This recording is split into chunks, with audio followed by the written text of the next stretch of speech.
Day. Today is April 4th. So we're going to jump in here, guys. I want to go over a few things, but I hope y'all had a good weekend. So in terms of the overall market, so the S&P 500, the QQQ, and really a lot of the sectors right now, from my perspective in terms of, what am I looking for if I want to get long, there's a few things missing here. So in terms of the S&P 500, I don't have my buy signals, which is obviously a problem. I don't have stacked EMAs on the weekly or the daily chart. And you got that bad boy right there, a red 10x bar on the weekly chart. So there's really a few things missing here that would kind of put me in a position to not really be in a massive rush here to buy the dip on the S&Ps. And then another big rule of mine is we got to be above the weekly 21. So whether we have a daily squeeze, whatever the case may be, I can't get bullish under the weekly 21 EMA. So then you look at the S&Ps and you get the short squeeze, you get that 10 to 11 day rally. But at this point, guys, a pretty good flush here takes us back under the weekly 21. I think at that point, the market is a little bit prone to trade lower. So a few things missing on the S&Ps, keeping me from being bullish. And then the same things here on the QQQ are missing. I don't have buy signals. There's no stacked EMAs. There's some red 10x bars. And we're right on top of the weekly 21. So you get a fade here this week. You're pulling back into not the best looking structure. So for the S&Ps, for the QQQ, for the small caps, stacked EMAs under the weekly 21, this kind of extends to a lot of your sectors right now as well.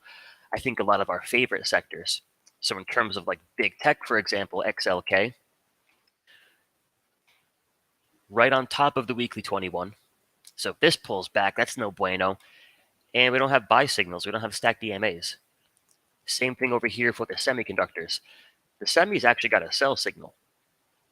So that's pretty alarming if you're bullish.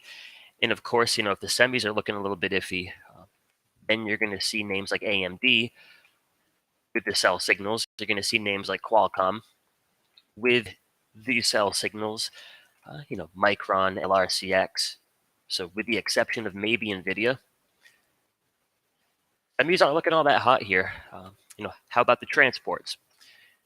Transports got whacked on Friday, and now they're back under the 21 with the sell signal. Your financial sector, the frisky financials, under the weekly 21, no stacked EMAs, sell signals. So for the S&Ps and a lot of these sectors here, until all of that improves, I'm not going to be in a huge rush to buy the dip.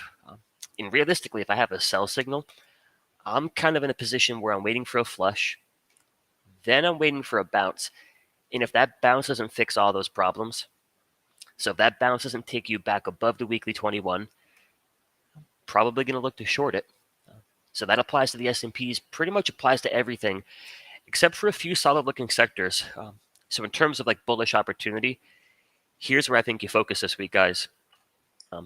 First and foremost, we have energy, which is a total beaut, and it's been a beaut. Great uptrend. Energy's had buy signals since, February. Brand new daily squeeze accompanied by a whole bunch of squeezes here on your lower time frames. So daily 4-hour, 2-hour, 60-minute, 30-minute, 15-minute, 5-minute. So I would say energy is fixing to do something here. Given the uptrend, given the buy signals, given the stacked EMAs and the green 10x bars, my bias would be eventually this daily squeeze fires to the upside. So there you have some good-looking structure. So EOG looks just as good. Evan looks just as good, as does Chevron, as does Fang, as does ExxonMobil. The whole energy gang here looking pretty good. So we're going to focus on that this week. And then I'm also liking the financials here. Not the financials. Healthcare. I'm liking healthcare here. There's a huge difference. If you put the chart of the S&Ps or the QQQ or big tech, the semis, financials, you put a chart next to the chart of healthcare, there's just some huge differences. So XLV is above the weekly 21. You've got the weekly and the daily stack DMAs. We've got the green 10x bars and the daily chart. We're probably going to get buy signals here on the next decent pullback. So I think this week, next week, the following week, any week here, healthcare comes in a little bit. Might be a buyable dip. So then you've got UNH, a healthcare stock. At the green lights, you got a nice looking trend and some buy signals. So for now, I think UNH is buyable at the daily 21. There's Johnson & Johnson. Same scoop, uptrend, stack DMAs. There is AbbVie. Little bit of AbbVie. Good stuff here. And then you have got even Pfizer. Even Pfizer is starting to shape up here with some buy signals. So big differences. Take your semiconductor sector under the weekly 21. No bullish trend or structure up here. And you have a sell signal. Not what we're looking for to the upside. Energy, on the other hand, and healthcare here, they've got some good bullish structure. So you've got XLE, you have got XLV, and then we have got XLP. These are consumer staples. So let me get my watch list here. Right, but big differences. You get the rally, but the rally fixes everything. We're back above the moving averages. We got stacked DMAs. I'm not going to chase it up here, but on a dip, we might play ball with XLP. So in terms of, consumer staple stocks, the strongest is probably Costco here. With a huge push out of that daily squeeze, we would love to pick up some Costco back around 560, 555-ish, anywhere near the daily 21. So Costco looks good. We do have positions here in Altria MO. And this you can take action on. We're in a daily squeeze. We got the green lights. But unlike Costco, you're trading at the buy zone. This hasn't yet made that move into 2+ ATR. So Costco, Altria, and a little bit of Coca-Cola here. Not going to take an entry up here. But this pulls back to the 21. Pretty good structure.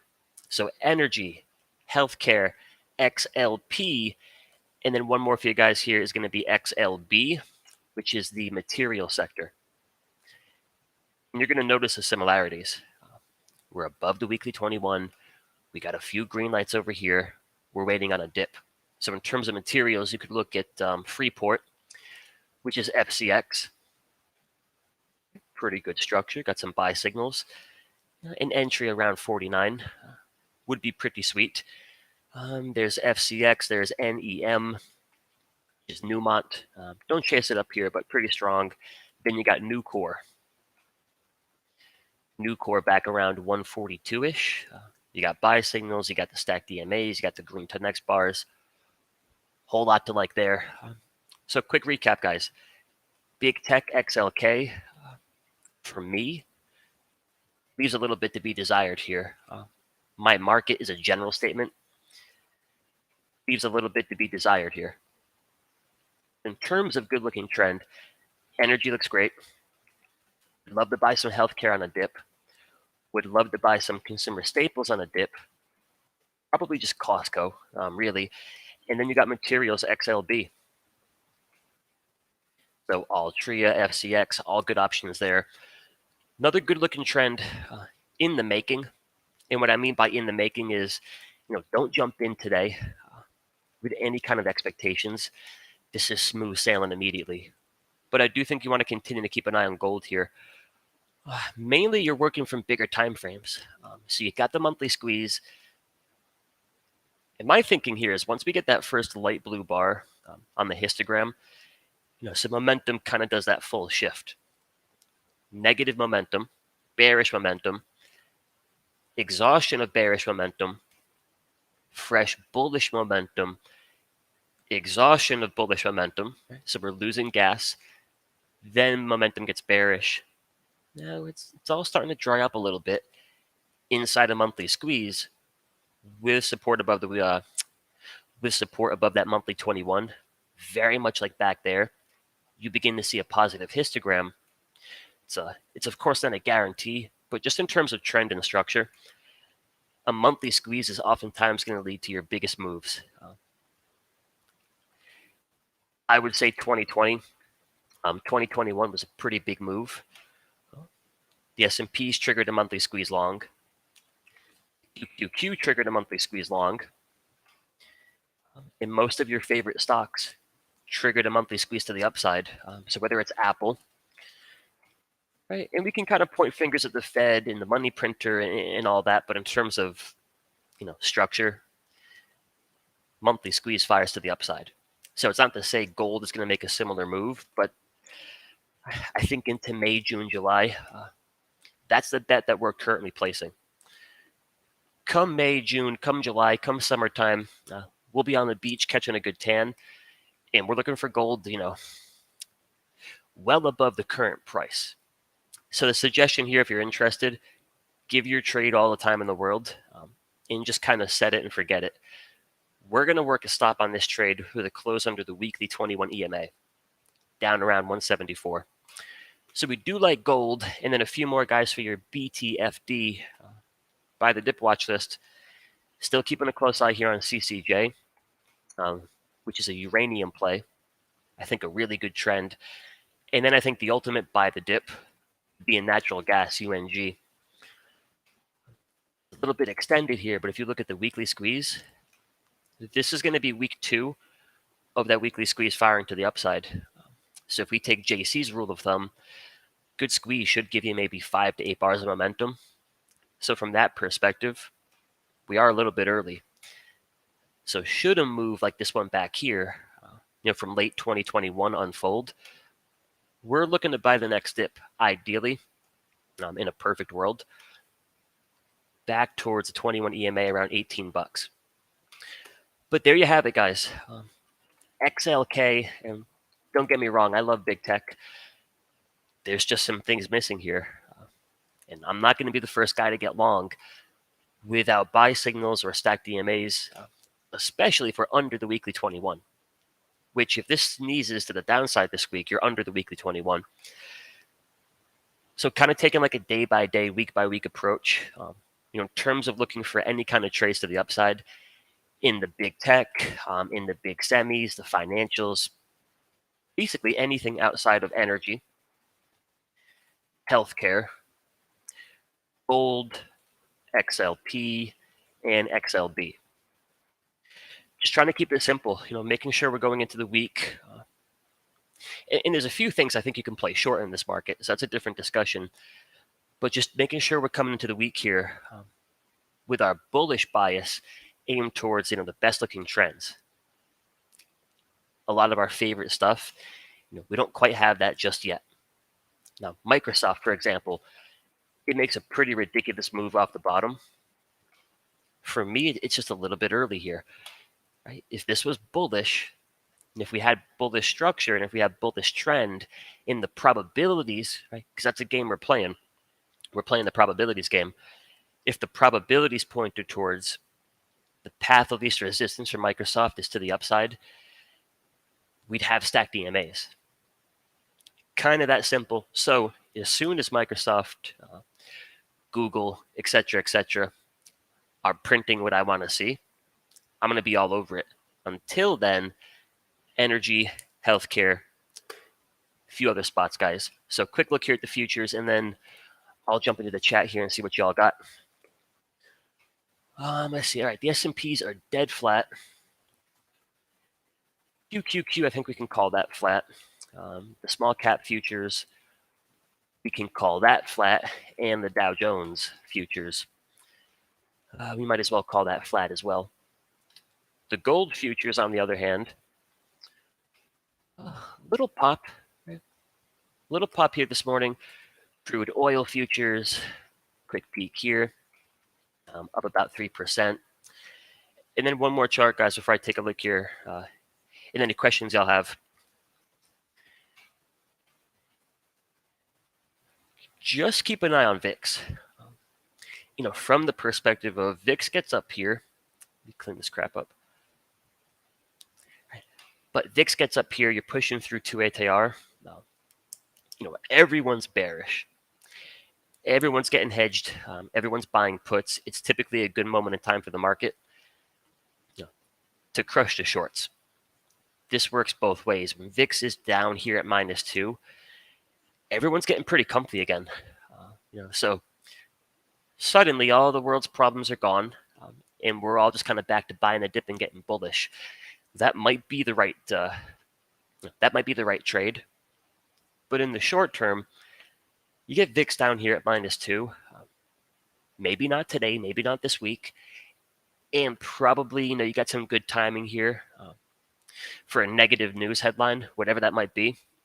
But at some point, you probably look for a spike in VIX just to kind of shake people out of their longs, if anything. So be careful with VIX down there at -2. And when you have volatility, kind of stretched to the downside, what you really got to be careful doing is chasing to the upside. So VIX is in the hole, and then Google's up here at +2 ATR. It's probably not the best spot to get aggressive. You probably prefer to wait for VIX to pop a little bit, wait for Google to pull back, then maybe you make a decision. So be patient, guys. For those of you in the options room, we'll be live in like 20 minutes. But for the rest of you, if y'all got any questions, let's jump in here and see what you got. Hey, Mimi. Hey, Terry. Hey, what's up, Wilkin? You're looking for 45.25? 45.25? Yeah, I mean, I think that's pretty modest. Which means it could probably work pretty well. I mean, put it this way, not that we have to touch it immediately, but it's been 1, 2, 3, 4, 5, 6, 7, 8, 9, 10. You kind of go vertical for 10 days in a row without one back test of the daily 21 EMA. So, I mean, in terms of downside targets this week, I even think like 45.50 could be pretty modest. So I like that, Wilkin. Hey, Mr. Walker, good to see you. Always appreciate you watching the videos. Good morning, Neil. Good morning, Russell. All right, so in terms of Twitter, the rumor on the street, or so I'm being told, is Mr. Elon Musk himself. I mean, what is actually the news here, guys? He took a big stake in Twitter. Now, here's what's interesting. Let's just pretend we got no context of, the news or whatever's going on here. In terms of structure, here's some problems going into the open. We can talk about stacked DMAs. We can talk about, momentum, just to keep it simple.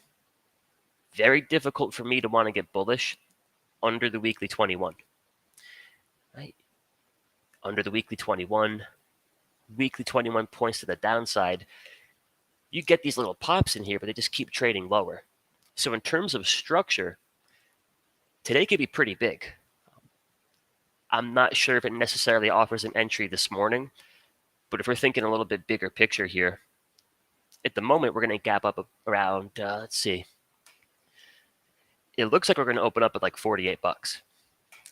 So the good thing about that is that gap up here this morning gets you well above your weekly 21 EMA. So really for the first time here since like October, we're getting back above a really important trend level. Now, it's not to say, okay, now Twitter is just completely bullish because we're back above the weekly 21. But what this could mean, this gap's up today. Maybe we don't chase it, but next week, next few weeks into April, May, June, July, let it pop. At some point down the road, you're probably going to get a pretty good flush. Assuming that flush doesn't take you back under the weekly 21, meaning we start to stabilize above the weekly mean, you're starting to put in a pretty good bottom. And now you might be able to buy the dip into some better looking structure. Right? Under the weekly 21, as it's pointing to the downside, it's tough to buy the dip. Right? You buy the dip and you head right back down. You buy the dip, you head right back down. So news and Mr. Musk aside, this is going to get Twitter back above a really important level here today. Yeah, I wouldn't chase it because we're going to be. I mean, this is a big move, really big move. This is going to be maybe like 10 average true range moves above the daily 21. So not my entry, but in terms of structure, it's a good shift. It's a really good shift. So something to keep an eye on. TPAP, quick look here at COP. Oh, beautiful call out. Yeah, beautiful call out. Brand new daily squeeze. You got your green lights, you got your trend. You've had some buy signals. Let's check this out. Oh yeah, TPAP, great call out. It's a squeeze fest. 3-day, daily, 4-hour, all the way down to the 5-minute. So I would argue that COP here is fixing to do something. You take the general uptrend, you take the bullish momentum and structure, I would be inclined to think that squeeze fires to the upside. Now, of course, it could go either way, but very good call out here. Great looking chart. Great looking chart. Yep, and Wilkin, I would agree. Yep, I would second that. I would second that. Hey, Sebastian, good morning. Yeah, Sebastian, so CVS definitely got a little bit sloppier than I would have wanted to see last week. When all biases aside, and for what it's worth, we did close our position. Here were my reasons for getting into the trade. Bullish daily squeeze, so we're above the 21 EMA. We had the daily stacked EMAs. We had the daily green 10x bars. We had the buy signals.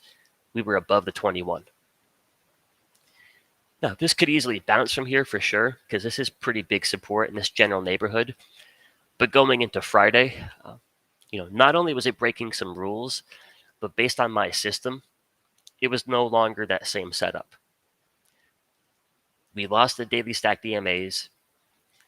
Not only did we lose the 21 EMA on the daily chart of support, now very, barely, like a marginal close under the weekly 21. But now I've got a sell signal, and I got momentum shifting the wrong way. Now, granted, again, pretty big support here. And in terms of weekly structure, realistically, weekly structure is still just fine. But for the purposes of the move that I was looking for, like a 1 to 2 week window, looking for a push into about 112, that move into Friday's close, a little bit more than I wanted to see. So we did get rid of that one. But Sebastian, if you just take the weekly structure, this week, this holds up around, 101, 102. For what it's worth, nothing has really changed in terms of the structure here or the trend here on the weekly chart. Here would be my only concern in the short term. It might hold up just fine here at the weekly 21. And for future reference, there's a brand new weekly squeeze. But my only concern, aside from it rolling over, we might see a little bit of this.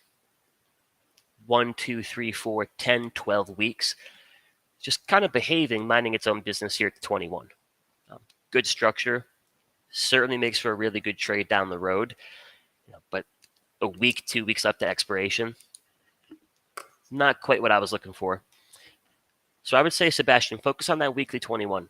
That's your big level there. Steven says Musk owns 2.9 billion on Twitter. That's it. Just 3 billion. That's it. That's pretty crazy. Hey, good morning, JRL. D-Dog. The dog is in the house. All right, so not my setup just yet, but here's where there's promise. Like, for me, guys, if we're under the weekly 21, now here's the irony. A lot of the best bounces and the quickest bounces, they're going to be when you're oversold under the weekly 21. I mean, that's a huge rip, and there's a lot of opportunity there. That's a huge rip. But from my perspective in the trade that I'm looking for me, it's still a little bit early. But here's a few positives. In terms of structure and momentum, Well, structure here for Datadog starts to improve dramatically if we can continue to go week after week after week, holding above that weekly 21. Back here, you're in trouble. Now, trouble might not mean you're going to continue to trade lower, but if you're buying calls or doing put credit spreads or debit spreads, that chop can get pretty nasty. We start to string together 1, 2, 3, 4, 5 weeks back above the 21. Now you're improving structure. Next piece of the puzzle here is momentum. So kind of like that gold monthly chart, can the histogram go from red to yellow, then to light blue? So we're a little bit early here in terms of that full momentum shift, but it is trying to start something here. So not my trade just yet, but I can see things starting to improve. Hold above the weekly 21. Let's call it 150. Hold above 150. And then next week, then the following week, continue to improve momentum here. That's all, that's the kind of structure you want to your weekly chart to potentially give you that kind of trend. We're not going to get that under the weekly 21 with a negative histogram.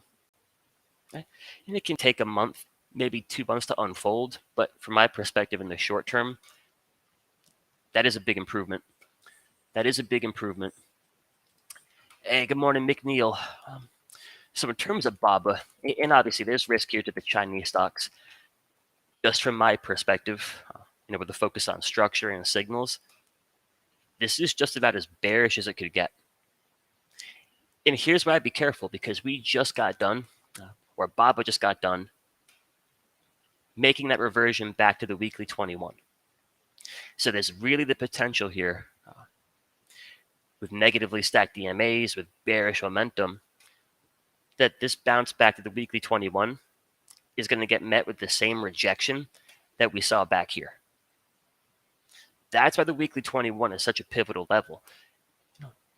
One opportunity, 2 opportunities. Here's the 3rd crack at it. Right? So think of Datadog. Datadog made it through. Now, does it survive up here? We'll see, but it made it through. It's got a fighting chance now. But if you've got that kind of bearish momentum and structure and you can't get through that weekly 21, there's big potential here that you got the flush, you got the reversion to the mean, and then we're going to go lower. Reversion to the mean, go lower. Reversion to the mean, and back down we go. Reversion to the mean, back down we go. I'd be careful here to the upside. And then a quick look here at the daily chart. That's a big level. 125 is a really big level. So for now, my bias would still be to the downside. And nothing against BABA. That's just negatively stacked DMAs in the weekly chart. Not something to take lightly. You got puts? Well, there you go. I think you're on the right side of it. I like that.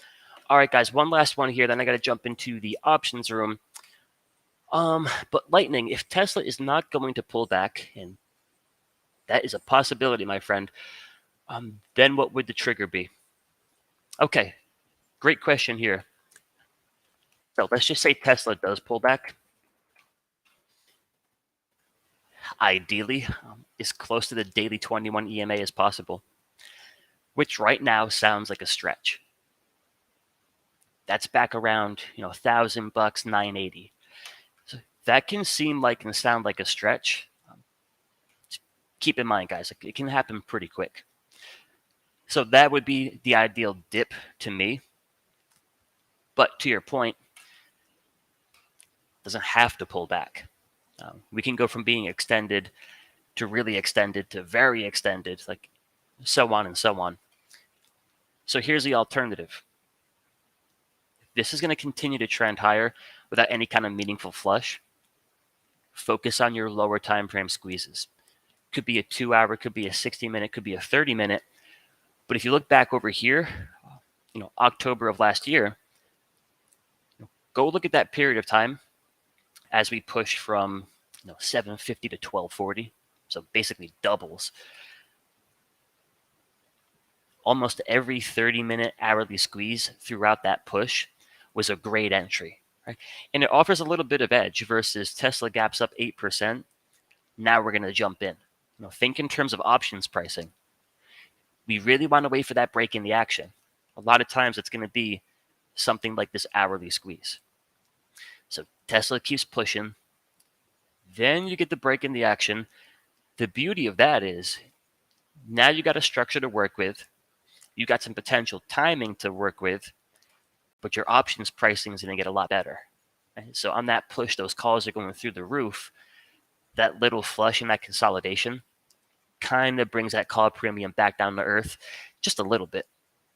So you get a better deal, but you also jump in before that squeeze potentially fires to the upside.